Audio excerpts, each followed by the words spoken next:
All right. Welcome back to the Fine Gravity Podcast with Zach Goodman. And today we are going to talk about a couple different topics. Okay, I'm doing a kind of a question and answer here. I got 6 questions that we're going to go through regarding workouts, programming, eating, and jumps, sprints, brief maximal tension. Okay, so we're going to go through some of these topics that you guys have had questions on. I plan on doing a lot of these Q&As. I get a lot of questions in every week, so it's just like gathering some of those things together and putting them down so I remember them.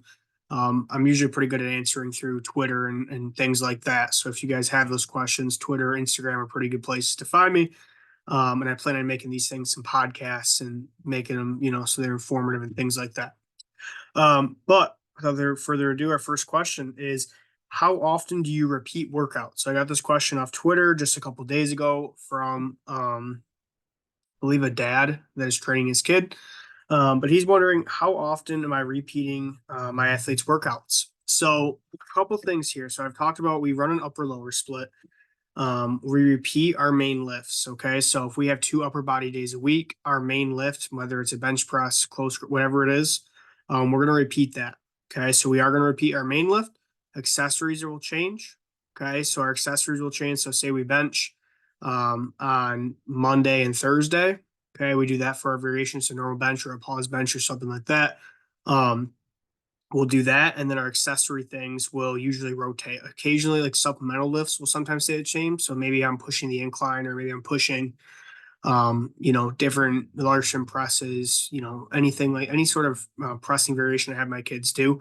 Those sometimes will stay the same, but sometimes they rotate and we have 2 different days for those. But for the most part, our main lifts are always staying the same.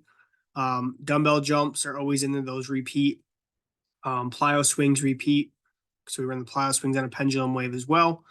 Other certain jumping variations will repeat.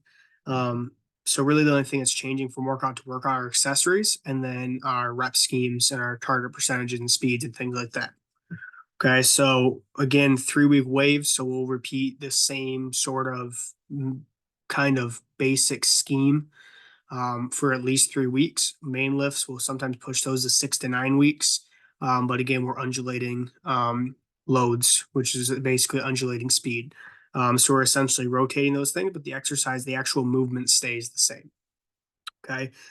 So repeating workouts, again, we're not going to change a ton. We have young athletes. Okay. I have kids from 10 years old to, 20 years old if they're coming back from college. But a lot of my kids are between 12 and 17, 18 years old because I deal with middle school and high school, which means the training age is really young. So we're going to want to repeat workouts more often. We're going to get more out of greater frequency, and we're going to want to repeat those things often so they can get more stimulus. Okay. They don't need to rotate things every workout. They don't need to rotate every week. Okay.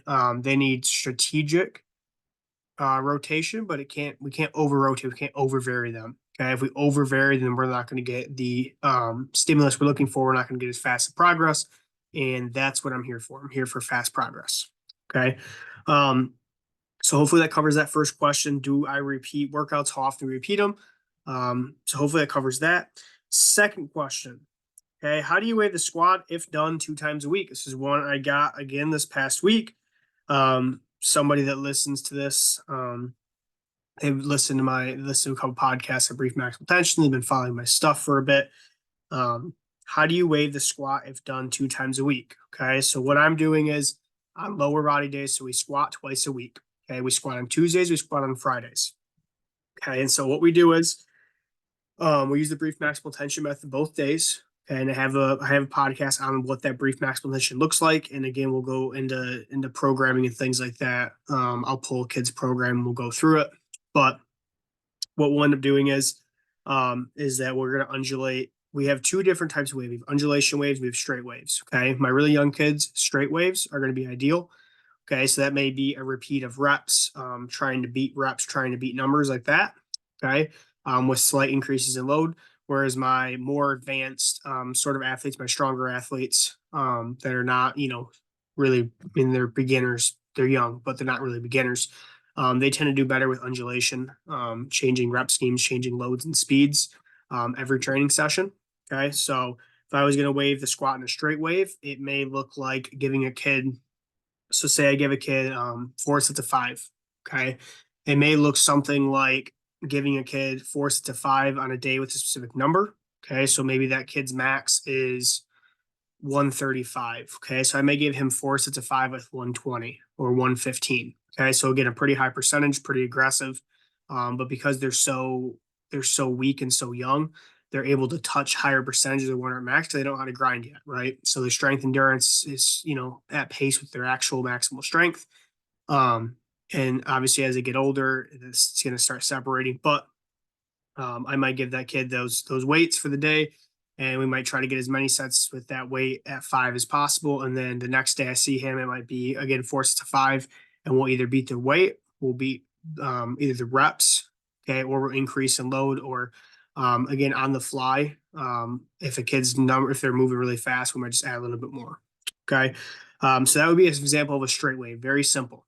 Okay. What I mostly do now is I mostly do undulated waves. Okay. And I have 4 different types of undulated waves that I run. Okay. And again, these are changes in speed or load. Okay. Because when we change load, we change speed. And how we change load is through rep ranges. Okay. We're always training slow because we're always using the brief maximal tension method. How we change the speed is those first couple reps, those speeds change. So if I give a kid a set of 6, okay, that set of 6 is going to be faster than a set of 3 because they are further away from essential failure, or they're further away from that strain in a set of 6. So those first 3 or 4 reps are going to be a lot faster than a set of 3 because we're closer. Okay. So if I was in a squat, an undulated wave, it may look like giving a kid sets of 5s on one day, sets of 4s the next. It may look like giving a kid 6s and 4s. It may look like going from 3s to 5s. So again, we're undulating, we're changing loads, and we are essentially kind of snaking them through their numbers. Okay. Again, I have 4 different kind of patterns I run in a 3-week wave, and we can go talk about those. And I'll spend a podcast talking about what those are and how they work and how I like to use them. But those are the undulation waves that I currently use, and that's kind of what I've moved to over the last I don't know, close to a year now. I've kind of moved towards the undulated waves better. I think they're better. But my straight waves are still my bread and butter for my weak kids. So hopefully that kind of explains. Um, Again, we're always training slow because we're always training to that proximity of breakdown, that proximity to a strain. Okay, so it's always slow. We manipulate speed through reps. Okay, so hopefully that makes sense for how do I wave the squat. Okay, we do it in straight waves and undulated waves. Okay. Third, how do you lay out dynamic effort squats? Okay, so another squat question. First thing, we don't do dynamic effort squats. We don't do speed squats. We use the brief maximal tension method, and what that method is a method of straining. It's a sub method of max effort. It is not for speed work. Okay, it is different because the percentages are much higher. Rep ranges might be similar. Okay, and sets even might be similar, but we don't do speed squats. We use plyo swings, dumbbell jumps. Okay, if we're going to do dynamic effort, we are going to jump with load. Okay, we will do some things like speed pulls and things like that if an exercise is relatively new, or if I'm really pushing the hell out of the squats, I'll give them some speed pulls. But again, those speed pulls are still relatively high intensities. They're 75, 80, 85 is a wave I like if I was going to do something like that. I have a friend that has asked me about, he runs more of a traditional West Side sort of training split, and he asked me how I would use what I would do on that dynamic effort day because I used to do that. This is before I changed the brief maximal tension method every single day, and this is before I came up with kind of my own tweaks and things and how I would run it in my particular setup. Okay, being in a public high school, training and seeing a bunch of different athletes, all of different, you know, different experiences and just so many different things that you encounter as a high school strength coach, different than the private sector. I had to come up with a solution for my own athletes and to get them really strong. And so this is kind of what I've created. Um, and it works really, really well. And the kids, it's easy to understand once you kind of do it. Um, but I told my buddy what I would do if I use speed squats. I wouldn't even really use speed squats. What I would end up doing is I would end up running brief maximal tension in place, and I would end up if he because he uses a max effort, dynamic effort type of system. I told him what I would do is I would run max effort the way he's doing it. Okay, which is fine. You can do that. I have better results not doing that, but you could do it. And then I would run my dynamic effort squats. He likes the 10, 8s, and 6s sets. So it's 10 by 2, 6, 8 by 2, 6 by 2. Okay. I would run it, in my opinion, 80, 85, 90. That's how I would do it. That gives you an average percentage of 85%, which is the lowest end of a brief maximal tension. You could run 85, 88, 90. You could run 85, 90, 92, 93 if you wanted to. Again, you can do that a lot of different ways, but 85, 80, 85, 90 if I was going to do speed squats. Again, unless you're using accommodating resistance, then if I'm using accommodating resistance, I would probably still use 85, 80, 85, 90, because kids don't conceptualize its accommodating resistance, which is the most important thing when it comes to using bands, is that kids don't conceptualize it. They don't realize the tension's actually more. So you can actually push them harder with band tension without them even knowing. And so this is something that I use a lot in my brief maximal tension systems. We'll put bands on things and match or beat previous reps, previous PRs, and they won't even know it. So that's one of the tricks with dealing with young athletes is they only see plates, they don't see band tension or chains. So um, again, it's something that you can really manipulate their nervous systems through band tension. So that's how I would lay out dynamic effort squats, but I don't do dynamic effort squats. I use brief maximal tension squats. Again, there's nothing wrong with using the traditional West Side kind of template of dynamic effort speed squats. I just have found that, and I'll do a podcast on why I don't use speed work for barbell lifts, but to me, the juice is just not worth the squeeze. I'd much rather squat them heavy and jump them. So that's for number three. Next one, I got an interesting one. I usually don't get asked a lot about like food related things because I mostly just post training. But my favorite bulking snack, a tricky one because I don't really bulk anymore. When you're large, you don't bulk anymore. So I would say if it was me, like at least what I did in high school, is I would eat like peanut butter and jellies a lot. That was my thing, like peanut butter jellies, milk with every meal. Usually I recommend to my kids, again, milk, peanut butter, if they can tolerate that stuff. Obviously, like steak and rice is going to be best. Like that's going to be your best bet, beef and rice, things like that. But most high school kids, their parents aren't going to buy them that stuff. They're not going to afford it. Peanut butter and jellies are something that you can get and eat all the time, and milk is always available. So that would be my favorite thing to eat. Not really a fan of like dirty bulking, I guess. Again, looking back on my own experience now, I can see why it's so important to not do that. I would much rather have a kid just eat like mostly whole foods and just really lean into just eating enough calories with cleaner, more easily digestible options rather than like just force feeding a bunch of bullshit. Just for not even for the fat gain that comes along with it, but actual performance. You're going to feel so much better when you can absorb and digest the things you're eating, and that becomes such a big consideration when you get really strong. Is how can I get calories in that I can digest? Because you need a lot of them, and ultimately you need to be able to digest your food to absorb the nutrients. And so if it was me, I would be partial to eating things, that your traditional cutting diet would be, just eating, excess amounts. So that would be my thing. Other things you could snack on, I tell my kids beef jerky, great, fruit, great. But yeah, really peanut butter, jelly, milk, things like that are going to be great. Um, so next thing is brief maximal tension done to failure. Already talked about this a little bit, but yes, brief maximal tension is done to failure. Okay.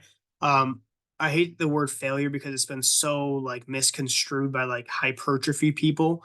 But ultimately, yes, we do want to grind, we want to strain. And that's really all it is. The only reason we're doing that is because we're trying to recruit and fatigue all available fibers, right? We're trying to create more motor unit recruitment so that we can call upon more fibers and develop the ones that we already have access to. Okay, so we have to be able to strain. In science practice strength training, there's like a specific paragraph that talks about when a submaximal load is lifted. Okay, you're just simply not recruiting all available muscle fibers in motor units. So that's essentially what you want to do, right? You want as much innervation as possible, which is why we have to strain. That's why the brief maximal tension method is so effective.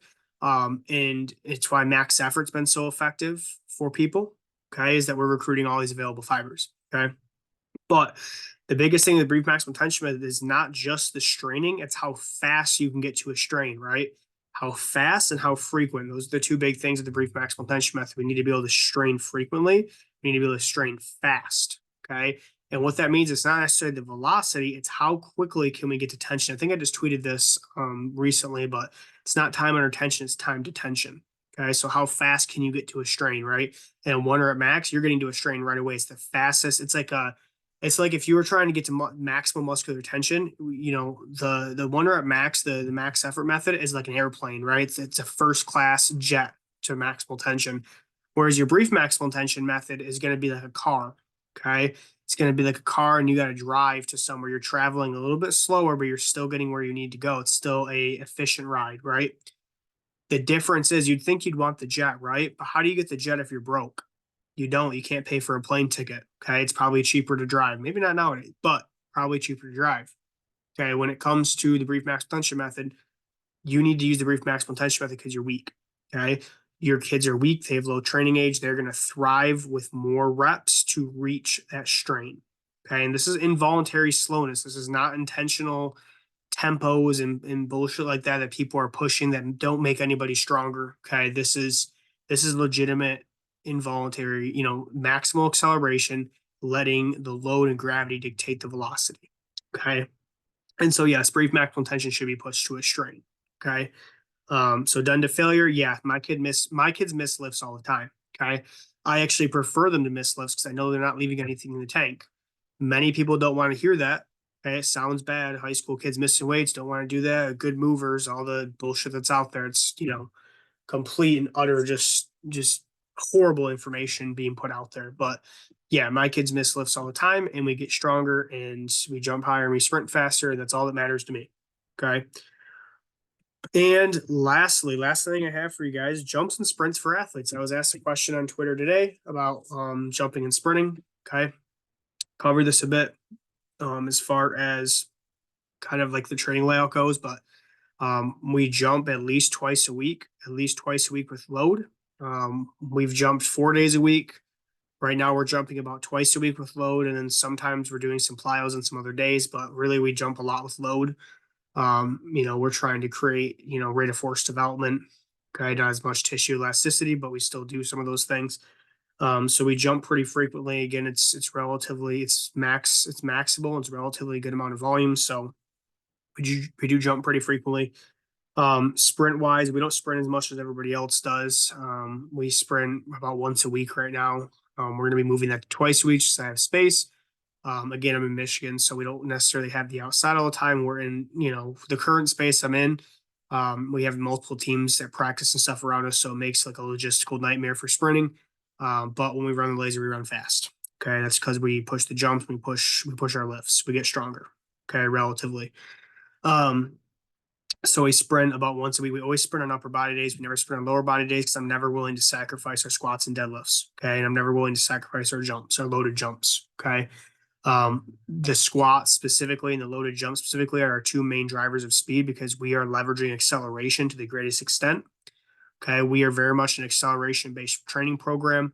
I know max velocity is really trendy right now, but it's much more efficient to leverage accelerative qualities rather than elastic qualities. Elastic qualities takes much longer to develop, which is why you see people improve their fly time so slowly after initial kind of training. At least the long flies.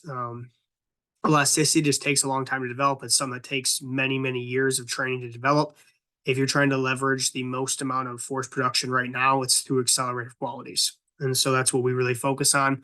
We do elastic, type movements about twice a week, but again, it's not the only thing I'm focused on. Especially because most of my kids play in an accelerator based sport. I just see a lot more value in training with acceleration more in mind. So yeah, with the jumps, we jump really frequently, we jump maximally, and we accumulate volume as well. Our main jump driver is the plyo swing right now. Dumbbell jumps and plyo swings are the two main things that we do a lot of. I'll do a whole podcast on the plyo swing. I think it's amazing. I wouldn't have the jumps and the sprints and especially the broad. I wouldn't have that stuff if it wasn't that plyo swing is awesome. Okay. We have a West Side barbell plyo swing. It's a custom made one that we got from a school that it was basically brand new. Nobody ever used it at their school. And so we have this really nice plyo swing. We use band tension. I have specific wave setup. I've done a ton of experimentation with it. I really have cracked a code of what really works in that plyo swing. And so we jump on the plyo swing pretty often. Okay. And again, we have specific waves and protocols and things like that. Kind of like what Jared's done with the dumbbell jumps. I've created something with the plyo swing that works really effective. So it's a good deal. And then sprints. One of the comments mentioned feed the cats. I wouldn't say I'm feed the cats. I would say that I appropriately dose sprinting. I don't think that's something that's feed the cats. I mean, it's right now feed the cats is the big thing. And Tony Holler's great. I've talked to Tony. We've talked a couple times. Great guy. Nothing, he's really attached a great like marketing and label and things on appropriately dosed sprinting. But this is stuff that's been in all the books for a long time. Um, you know, Small doses of sprinting because you're just training rate of force film and things like that, along with high, long rest periods, which is what I already do with my athletes as far as strength goes. I mean, I had kids today resting 8 minutes, 10 minutes for their squats, which is not uncommon. I have kids that take an hour squat, and I don't care because they keep getting stronger. I don't care. Do whatever you want. If your numbers going up, I don't care.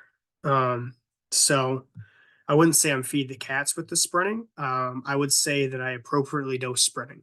And I would say that I'm much further away than feed the cats in the sense of, speed's the priority, right? Explosive power is the priority.